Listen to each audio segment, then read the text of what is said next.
Hello guys, hope you are doing well. This is TJ and you are listening to Beyond the Ring podcast. This is my review of NXT 25th May 2021. This was a pretty good show, even though it felt like a one match hype show. But this was a fun, pretty much good show, I would say. We also saw some good stuff as well in the show, so I would discuss about that. So please do like, share, subscribe, do all that good stuff, and please stick on to this review and listen to my thoughts. I appreciate you guys for listening to me. So without any further ado, let's get into this review then. So the show starts off with the video package of Kross and Balor for the NXT Championship. Great, I would say. I was thrilled to see this match again. The hype ups being good, and even though the story is not kind of very didn't have that much of kind of a brawl out story or something, but it was kind of brewing up, and they had their first match. They had their first outing, which was very great, and I actually expected more than that. I expected more than this match in this match as well. So the show actually started off with Vic, Wade Barrett, and Beth Phoenix welcoming us, and starts off with the show by running down the cards that we gonna see this night. And the opening match, we get into that right off the bat, which was Shotzi Blackheart and Ember Moon versus Raquel Gonzalez and Dakota Kai for the NXT Women's Tag Team Championship. This match we have seen many times, but it's fun to watch every time, and this was nothing less than that. The finish of the match, we saw Raquel tries her single-handed chokeslam, but Ember turns into innovative eclipse. You can say a stunner as well. And then she rolls onto the Raquel rolls onto the outside. Dakota was in the ring, and they had their tag team offense like a face buster or something onto the mat to Dakota Kai, and they get the win. So this was a very good fun match. Nothing to say great or something like that. They had more great matches than like this before, because we had seen 2 or 3 weeks before they had that main event. uh, um, the main event was there for the NXT Tag Team Championship. That's not the level here. That was a street fight actually. So this was a in-ring just straight out of wrestling tag team match, and this was a good fun tag team opening match. And this started off the show well, actually, I would say. And I mean, I was excited after that. These four of always put on good fun matches, if you see, because of their experience and that cohesion element they had, and the adaptability they have to each other. That's very great. And post match, we saw the very I would say unexpected thing that I wanted to see for many weeks. And we saw the full blown heel turn of Raquel Gonzalez and Dakota Kai. Dakota Kai is always heel.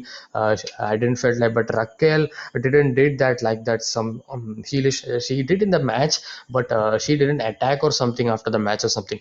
But after didn't win, that actually had pissed off them. So post match, we saw Raquel attacks Beth, both not Beth, both Ember and Shotzi, and Raquel tells Dakota to hold her into the bottom rope, and that was hard to watch, man. They really actually gone too far. I mean, they this type of things we saw in the main roster or something, and this really touched my heart. That was a really good storytelling there, and I wanted them to. And this makes Shotzi Blackheart and Ember Moon to take that title away from her, actually, them actually. So bottom tunnel. So they were displaying Ember the humiliation that was being done by Raquel to Shotzi, and Raquel power bombs to Plexigals multiple times, and to the ring post as well, and drives her into the barricade face first for good measure. And Shotzi was really broken up, and she was gone. So this was a nice angle they saw. They actually displayed there. Very good heel turn for Raquel Gonzalez, and she needed that heel turn that was required. And I mean, in 2 or 3 months or so, I would not be surprised Raquel turning heel on Dakota Kai, and that's kind of spilling the beans, because Raquel is now very full blown heel.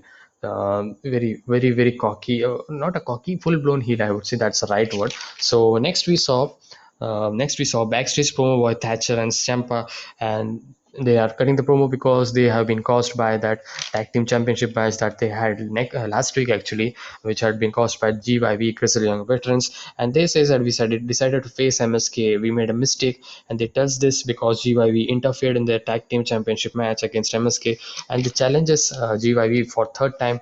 And Thatcher says they are gonna break them limb by limb. GYV, this is gonna be great match. I felt like that. I already liked Thatcher and Champa in the singles match. I love their tag team as well.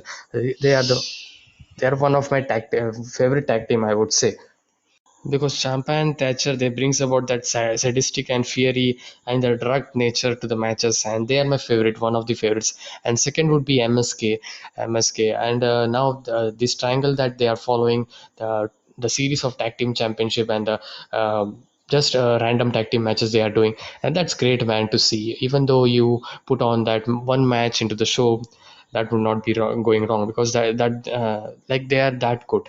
So very pretty excited to see their tag matches every time. So next we got Bobby Fish promo and clips of the War Games injury that Dunne had suffered him. Good, nice promo, and I am actually happy to see Bobby Fish having his own run. We haven't seen Bobby Fish getting that spotlight or something, or a singles rivalry. We haven't seen, because he was kind of overshadowed in that Undisputed era, because we have Adam Cole, Kyle O'Reilly, and Roderick Strong, the main guys. Even though Roderick Strong and Bobby Fish comes into the that same slot that I said, like overshadow thing, but Kyle O'Reilly kind of started to first bloom out, and then these after breaking up, these two actually have their own thing. So I mean. The tag team championship as well. Kyle O'Reilly and Roderick Strong was the tag team championship. I think so. I think so. Yeah. Next, we saw the Finn Balor arriving, Karrion Kross and Scarlett as well, such as a small snapshot. And the second match we saw was Pete Dunne versus Bobby Fish, with the on Pete Dunne's side. And this was something new actually. We haven't seen Fish's singles rivalry or singles match that much, because very excited. I was very excited to see Pete Dunne with this technical ring knowledge and that strikes and chops, targeting in the left arm, takedown control that was being displayed at the opening minutes, and Fish with an armbar as well control, and then Fish with a Bobby Fish with a bear hug arm trapped, and drives down him to the ropes, forearm and kick to the Dunne, kick to the face of the Dunne. He falls outside then, and back to the show. We After the commercial, we saw Dunne controlling kind of a bow and arrow position onto the mat, trying to control him, and just kick him out to the ground to take out this important part of Arsenal.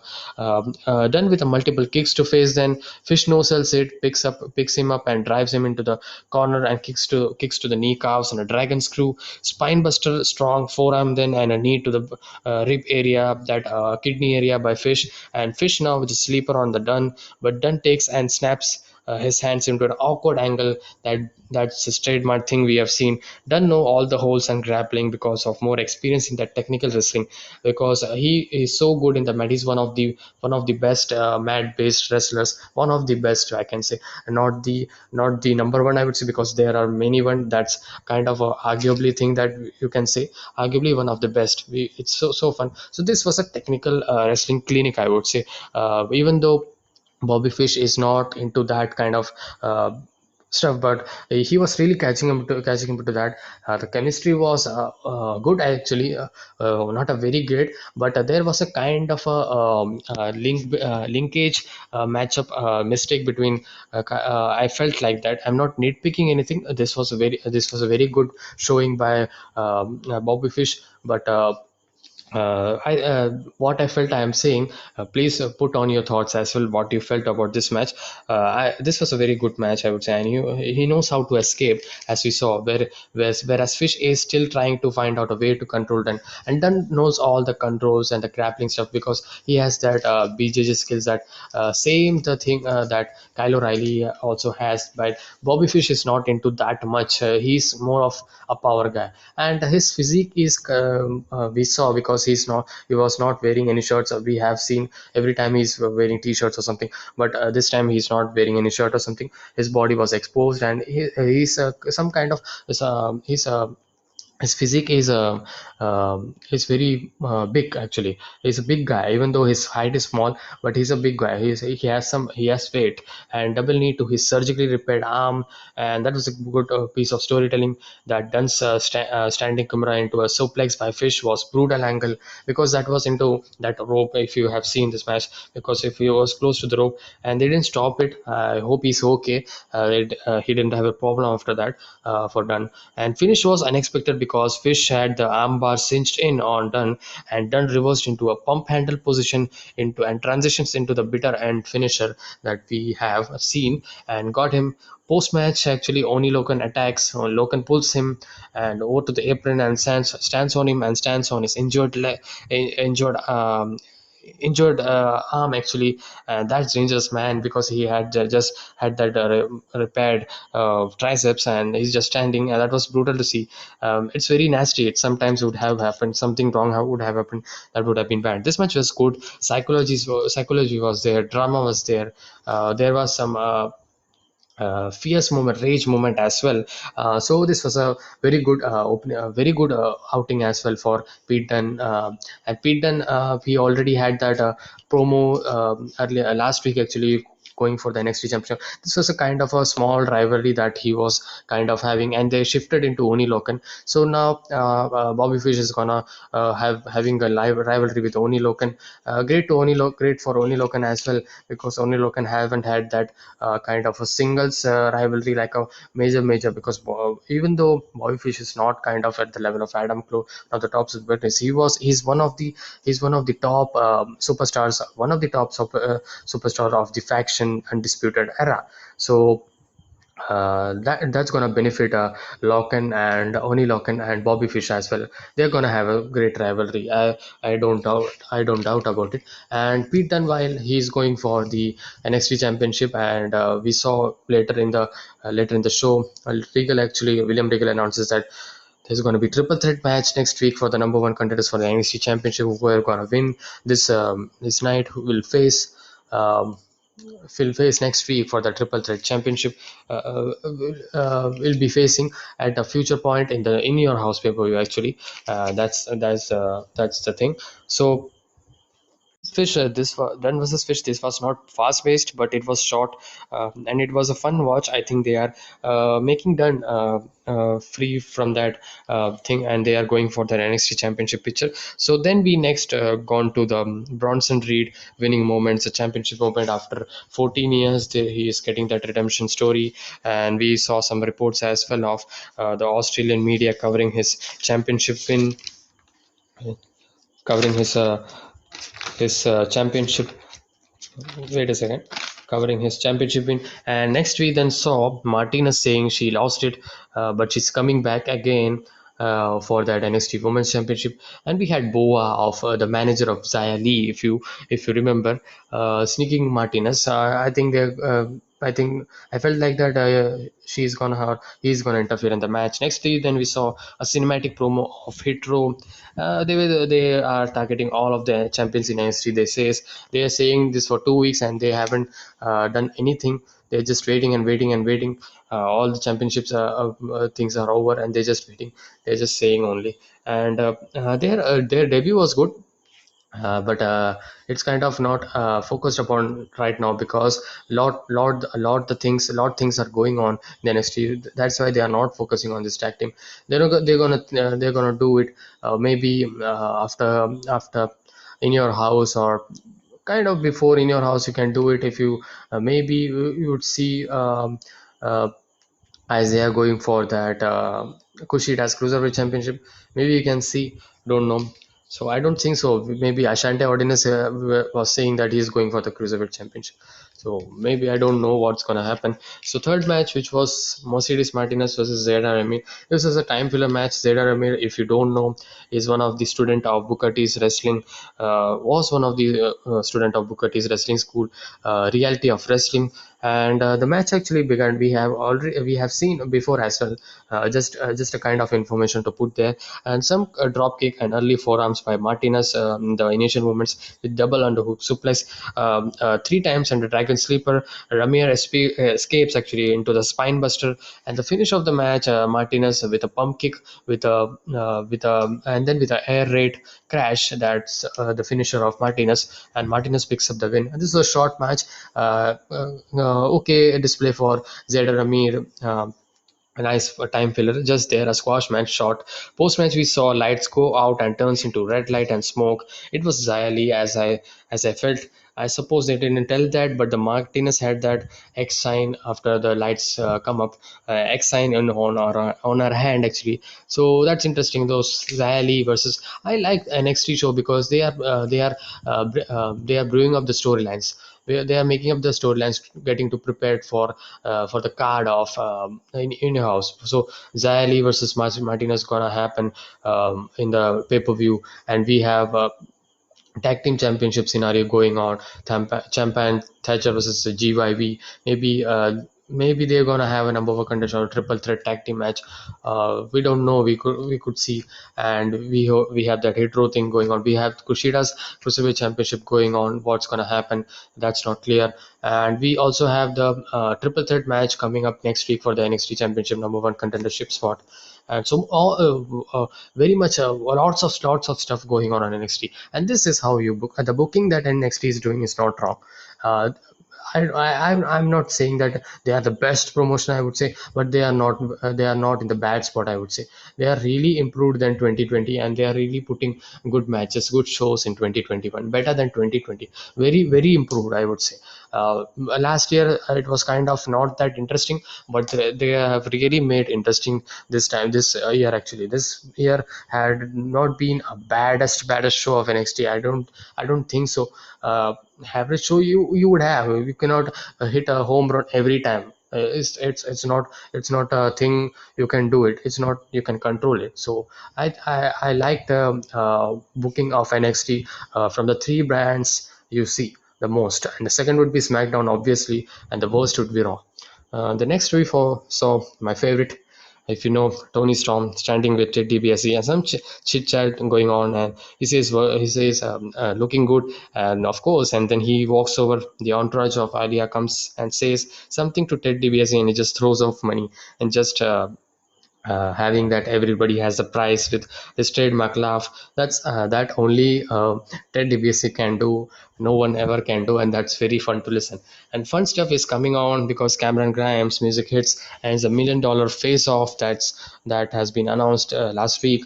And actually the money gimmick is working very well with Grimes, I think, and he's very funny as well. He starts to talk, and Ted DiBiase's music hits, and that's a classic music, one of the best music, if not the greatest, I would say. Grimes says, "Why you are making my living life for hell by disturbing me in every point." He also says that I wasn't a millionaire like you. He was just kind of uh, playing the character of I'm very poor, I'm very naive. Why are you disturbing me? And Ted says, I see a lot of common thing of me in you. He stands on praising him out, and out comes LA Knight. He brags about, he says it to the point, he's one of the who can take the legacy of $1 million man. As Ted DiBiase was saying that uh, as Ted DiBiase was saying, Grimes can be the legacy for $1 million man, Ted DiBiase. So LA Knight is arguing that he has the body, he has the talk, he has all the thing, but he's pissed. Uh, Grimes is pissed because of disturbing their face off, and he says, why are you here? Because this is our $1 million face off." So he says that he's one of the who's gonna be continuing the legacy of $1 million man because he's LA Knight. That thing, this he says, and I want to admit it. LA Knight is going to be a future star, man. He's going to be a future NXT champion, because now there's full of talents and challenges. That's why he's not gonna getting insert into that picture. but he's gonna be a future star. He's gonna be in 1 year or 2 years, 1 year or something, I would say, a very good NXT championship, NXT champion actually, because he's NXT champion material. I have seen his work in Impact Wrestling and all. He's very good. His promo is very good, man. His tone as well. The style of cutting his promo works well, and the character is playing. I don't have any problem. People say that his name is not because he could have used that. A name that he had, which was Eli Drake, but this is not bad, I would say. Oh, LA Knight is not bad. I mean, it's not like a Viking experience or something that they had 2 3 years before Viking, that Viking tag team thing that they were doing. So that's not like that. So that was it. I expected this segment to be very fun, the way they announced it and the way they were being presented. But after LA Knight comes, I was thinking that this could be interesting. They could have that face off, $1 million face off between LA Knight and Grimes. Something interesting would be going on, like some questions or something, some quiz or something, and maybe LA Knight would be winning, and this kind of fun stuff that WWE does, just kind of fun. But they didn't do anything because Grimes was pissed, and Grimes says to get out of the ring to LA Knight, and LA Knight say LA Knight have that with the answer, and he actually hit his face first finisher that he has. I don't know his name, that name of the finisher, and that was it. I was expecting more. This was a okay step, I would say. They could have been made interesting. This made this segment actually interesting, after bringing Ted DiBiase into the ring. They could have made interesting, but it didn't felt like, for me, that interesting. Okay stuff, I would say. Okay stuff. And next we saw Frankie Monet's world premiere debut, and she prepares and give her cat, dog, I would say, a dog to a lady. And then we saw Indy searching for Dexter Loomis, while Mackenzie trying to get the interview, and this is not getting over, man. I'm not interested in the. Get it onto the comment section. Are you interested in seeing Indy Hartwell? She's a very good wrestler. She should be inserted in any of the tag team thing, tag team championship as well. They should be going off for that, or any singles rivalry as well.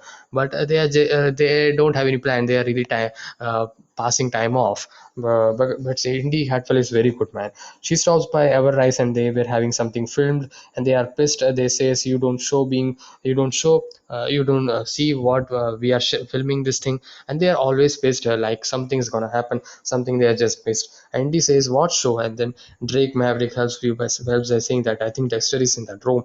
Indy heads into the room. She's a lot of love lost, love lost, dead signs and all, knife into the chest, and drawing. And the last Dexter was and she actually saw that Dexter was massaging, and she didn't know he was there. And that picture they show, and she runs off like a Dexter saying that picture. And it is so mad. Mad, man. This is not working, man. I don't want to see this. So cringe. And the world premiere of Frankie Monet appears. If you don't know, guys, for your information, she's Taya Valkyrie of Impact Wrestling, and she's also happened to be a wife of Johnny Johnny, as well as wanted to make it. I wanted to make it clear. That's why.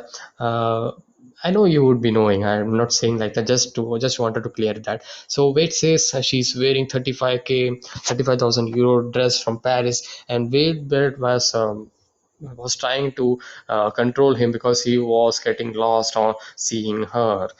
She was hot, man. She was definitely hot, but she was looking good. And the match for we got was Frankie Monet's in-ring debut. It's gonna be versus Cora Jade. She's a she's a jobber. Squash match coming, guys. Jade got some little forearm offense, but Monet with a spear, a sit down driver, and a glam slam, a tribute to Beth Phoenix. And she literally says, "Oh, that's look familiar," as Beth says. So That's the finisher of Frankie Monet, and that's fitting her very well. If you see Beth Phoenix and Frankie Monet's that physique and all, that's matching very well.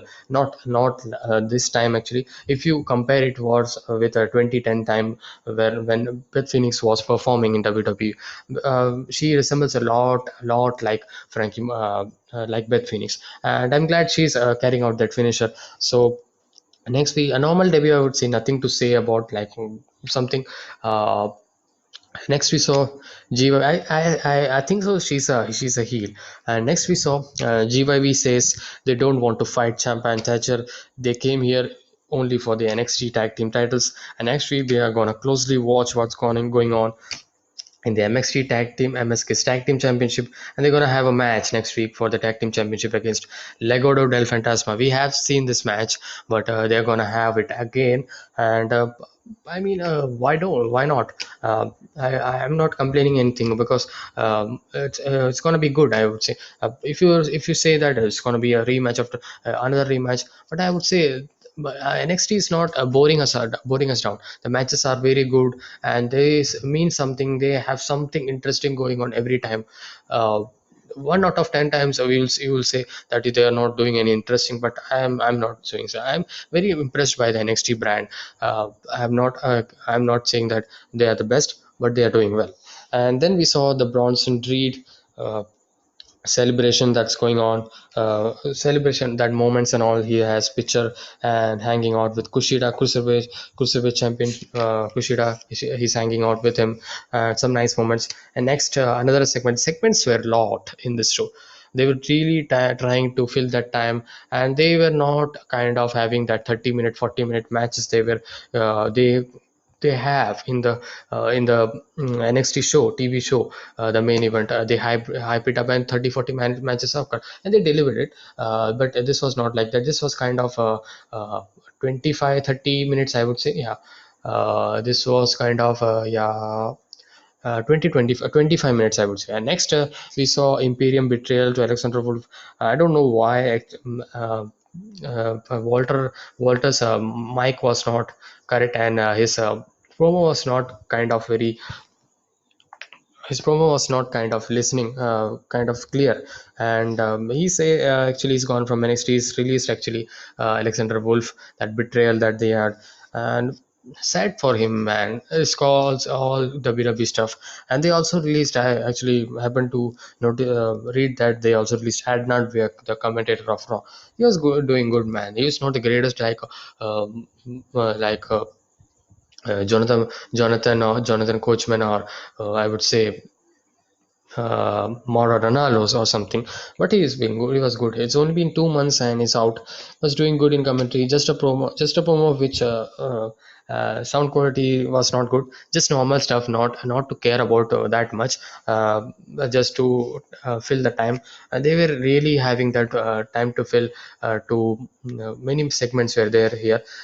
Some were good. Some were okay. Some were like not good, just there. And next we saw the Bronson Reed celebration. That belts look so good on him, man. He was in the ring actually, and he talks about himself talking his experience to reach there, and says this is a proof for all the doubters. This is a symbol he says, which says that anyone can excel, become the champion, and a kind of a motivation, that kind of thing. And that was very good by. And he's gonna be a very reigning champion, NXT North American Championship. I want that. The fact that he won this after a very long time. I want this because he's been trying for a lot of time to win that since last year actually, with that ladder match or something that we had seen. So he's been trying he says he's been grinding and hard work. He challenges anyone for the championship, and out comes Legado del Fantasmas, Santos Escobar. The partners are also there. Okay, and Wild and Raul Mendoza were also there. In his promo lines, one of the promo lines I actually noticed, and I kind of wanted to write that as that was written that I see the North American title and I see USA and Mexico, and Wild asks, "What about Canada?" And Escobar says, Canada doesn't count. I thought we agreed upon that one, and they goes to, and then this was a nice moment in this promo, and this was a kind of a normal promo. Santos Escobar is good in his character, in his wrestling, in his promo. All and all, he's very good. And they goes to attack Bronson, but MSK comes to save the to fill the numbers, and they super kick Wild, but Santos comes from the back and tries to close line Bronson Reed, but he ducks, and Santos bounces him off the heels, go running. So Santos Escobar versus Bronson Reed is going to be nice. I'm glad he's climbing up the ramp. Santos Escobar is not limited to cruiserweight division, so the cruiserweight division is not clear yet who's going to face Kushida. Maybe Isaiah Scott, Swerve Scott, or Ashante Adonis or something. I think so. Maybe I don't know who's gonna be. Then Finn Balor prepares and Regal, and then we have next segment, which was Regal says he excited for the main event. He says after the match we need to have number one contender, and yes, sure. Then Regal announces that triple threat match between uh, Kyle O'Reilly, Pete Dunne, and Johnny Gargano. If you see who's the who's the champion in NXT championship before? Who had the NXT champion? Johnny Gargano. But does Johnny Gargano had been in the NXT championship picture for in uh, in 1 month or 2 months or 3 months or something? No, he was in the NXT North American Championship picture. He was into that. And if you see Kyle O'Reilly, he haven't had that win for the NXT champion. He haven't had any reign or something. He didn't have first title win in NXT he didn't win the NXT title before. Same for Pete Dunne as well. He's NXT UK champion. So if you see the booking, this booking is great. This is the booking I want. I'm not saying that triple threat is gonna is the way that they have done. It's very good. Even though they would have any singles match of them, if you see, this is not repeated match. This is completely new, and this is kind of what I want. Repeated stuff are good for 1 to 2 pay-per-views, but they are all doing over and over in pay-per-views, in TV matches, in shows. I'm just you know that I'm bragging about Monday Night Raw. This is very great booking by, I don't know if William Regal is doing or something, but hats off to Triple H and Shawn Michaels and William Regal. I think so. They are doing this booking for the NXT.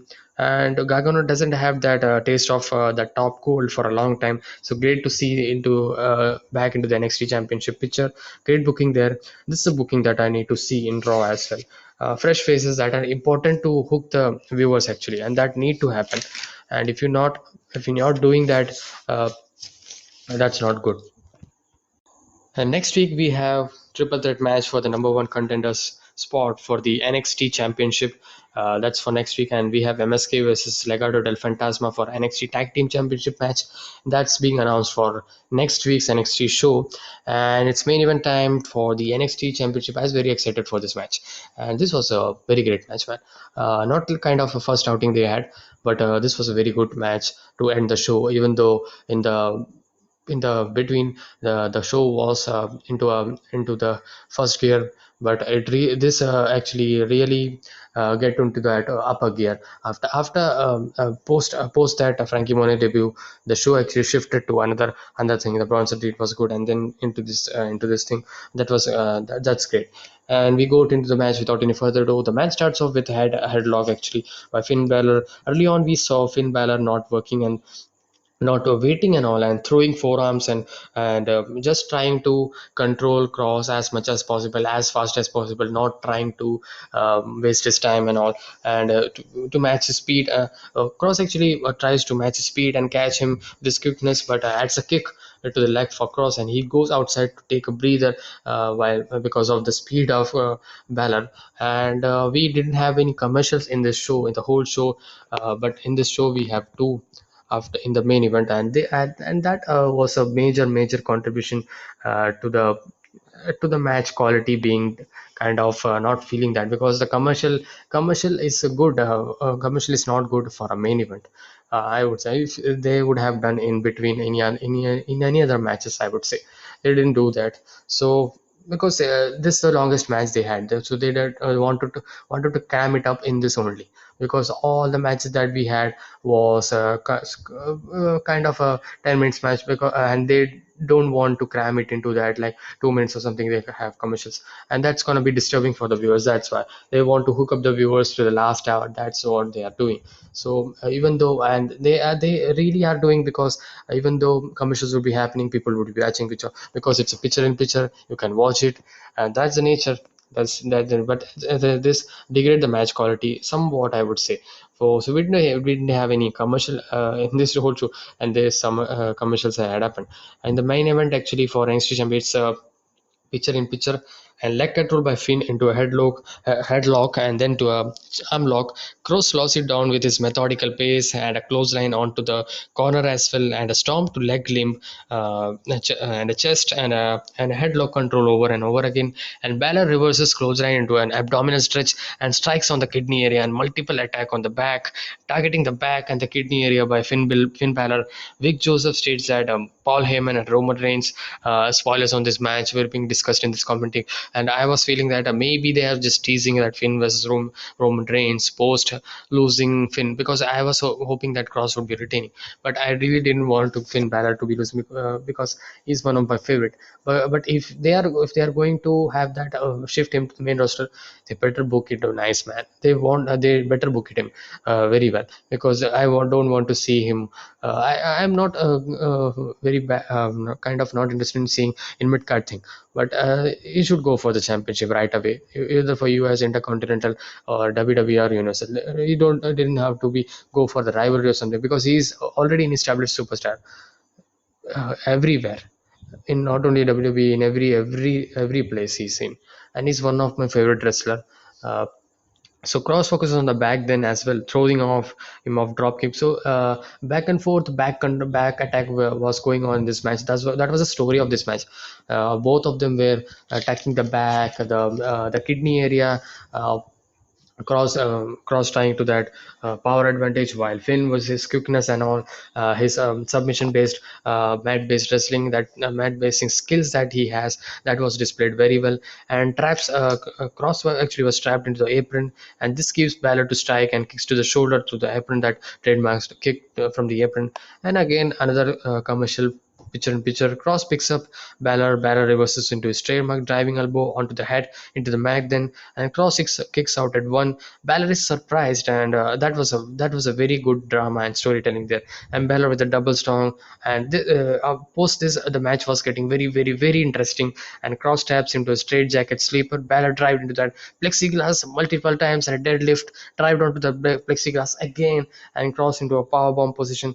Balor countered into a DDT sling blade. Balor with a tope suicida. Cross gets up, back suplex onto the table, and Balor kick to the leg when Cross was getting back to the ring, doing all the things that he can, and he was not staying down, man. Balor had that energy that he wanted to become that third 3 times NXT championship, and that was kind of the story that Balor was telling, and that was great, man. And double stomp again, shotgun drop kick. Balor tries scoop to Kudoga, but Cross escapes. Cross rams into the turnbuckle, and a German suplex. Cross with a Saito suplex. Finally, and Cross charges that elbow to the head ending, but elbow. But Balor with a roll through. Balor quickness was so being displayed in this match, because he was like a cunning fox, because you don't know when he will be coming with any kind of stuff. You could never expect this guy, and this was very good for was very good displayed by Finn Balor. If you watch this match, you should know this. I'm saying this, you should watch this match. This was great. Another abdominal stretch. Cross with a flurry of elbows to the back, and then Balor as well elbows and strikes to the back, multiple strikes. Balor into his own straight jacket sleeper, and Cross actually was trying to escape a long but Balor into a triangle choke. Cross deadlifts time after a long struggle, but Balor stands up furiously and raged. Cross with a close line, two straight strike to the back of the neck, and multiple kicks to the head. Cross with a straight jacket sleeper again, and Balor doesn't respond, and that was it. And Balor passed away, and he was not able to respond, and this was the ending of the match. I mean, very good match, man. The opening to the starting to ending, this match was very good, even though the two commercials actually made this match sometime some kind of degrading, I would say. But the story that Finn Balor and Kross told in the second match was great, even though I can't top it off to the first one because that was more pacey this than this one. But at this time Balor was more prepared to face Kross, I would say. In the first match, uh, Balor actually took many offenses there, and he actually lost there, that's why. But here he actually tried very well, I would say. Very well. You should see this match, highly recommended match. If you have not seen first match, you should watch that first match and then go to this second match, because you should feel that storyline. That's why I'm saying, even though you don't have any time, you can watch second match as well. This was a great match. They had a story as well, but not at the level of the first match. Still they delivered it. And what's next for Balor? I'm very excited about that. Is the right time to call up to main roster to any brand, I would say. Ross, Raw, yeah, Raw or SmackDown. Obviously, he can be a great addition, but don't job him in WWE. That's my humble request to WWE. Don't release him as well. He's one of the kind. He's one of the greatest talent in WWE. So I'm not saying he's my favorite, but he's one of the better. His storytelling, his wrestling. Uh, I love this guy. And if you have no plans, let him stay in the main roster. Let him stay in NXT then. Let him stay in NXT. I don't have any problem. He can do. He can have some rivalries with underutilized talent or something. Uh, yeah, he can have Legado del Fantasma or something. Just a small guess. So the show thoughts, I would say this was a one match hype show. I would say not completely. I would say because the first two matches we had, a tag team match was a good fun match, and the second match Dunne versus Fish, that's the first, and that was also good. Very good match, even though it was short and it was a kind of a small pace match, but it was good, I would say. But the main event stole this show, and this was, I would say, this was the show, a good show, I would say. On the slow mode, and then it shifted high into the negatives that I want to tell would be the segments were many of them in this. So this show was a fun, enjoyable, a good show. Can be said as a very good show as well if you just see at that main event level, because some people say that the closing is the most important thing for a show. I would say that a show becomes the score for a show is when we see all the things, and for that I would say this is a good show. And if you want to see just a main event and the opening match, that and you want to ignore the mid stuff, this is a great show. That's not being said by always, because we saw we when we does a score or something, does a thoughts or something, you see all the things. So I mean, this was a good show. That main event really delivered it, and I am excited to see what's next for Balor and who's gonna win. My prediction would be who are there? Pete Dunne. Wait a minute. Pete Dunne, Kyle O'Reilly, and Johnny Gargano. So if it's very difficult, man, to guess it right, but I would say I want either Kyle O'Reilly or Johnny Gargano. Kyle O'Reilly is just out of that his undisputed era gimmick, and he's of his new gimmick, which I'm loving it. I have no problem with it. People are saying it's not kind of very different and not matching him. People still are loving him. Some fans are loving him. I'm okay with this stuff. Kyle O'Reilly or Johnny Gargano is, but I don't want to. I don't will not say that Pete Dunne is will not be a very good NXT champion. He would be also a very good NXT champion, I would see, because he had Oni Lokan by his side, so that's gonna be good as well. So, but I would say either Johnny Gargano or Kyle O'Reilly. If they want to win Johnny Gargano, I want Johnny Gargano face Johnny Gargano. Remember Johnny Gargano versus Tommaso Ciampa, where Gargano was a face, obviously, because Ciampa turned heel. That was the greatest baby face that Ciampa has. Yeah, Gargano has played. So if they are going to turn Gargano a face, which I don't think so, because they are doing that thing with the way they can definitely do the way gimmick with the face turn, but I don't think so, because Cross is not a faction. Cross is just had is a Scarlet Woman, and she doesn't result or something. She doesn't attack or something. So I doubt that Gargano they are not gonna turn him heel, but they sure can have that heel versus heel, that fan favorite kind of thing going on. But if they wanted to have that underdog stuff, Kyle O'Reilly is the way to go. Kyle O'Reilly versus Cross, if you see them, they are so different from each other. Cross is a 265-pound guy, whereas Kyle O'Reilly is, some type 220, 235, 230, 220 kind of range pound guy. And if, this would be a great match. So my prediction would be Kyle O'Reilly first, and second would be Johnny Gargano. But NXT. They would not go wrong if either of these men win this match and challenges in your house would be great. And this is the great booking that William Regal has did. Great things are great things, man. You gotta say that, and I am very impressed with what booking is done. So I don't have any problem with this thing. There are many other things as well. That's not all the things are going to be very correct, but literally this NXT Championship picture is looking very very good, and I'm excited for the NXT in your house. Who's gonna win and who's gonna face Karrion Kross? He's the very great champion. Uh, uh, he has defeated one of two times one of the greatest NXT champion in history, and first time Universal champion as well. So it's a very great accomplishment for Karrion Kross, and he's in the top of the world. After a brief injury, he's back. He's in the top of the. He's dominating, and his character and his wrestling all as well. He's very dominant. He's very slow and methodical pace, and he's very good. I like his style. He's very good. So this was the show review.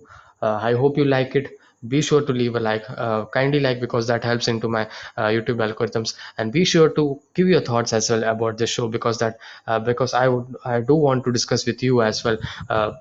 About your thoughts, I do want to listen as well. So be sure, comment down in my comment section below. So that's it. Be safe, stay energetic, and I'll see you guys in the next one. Peace.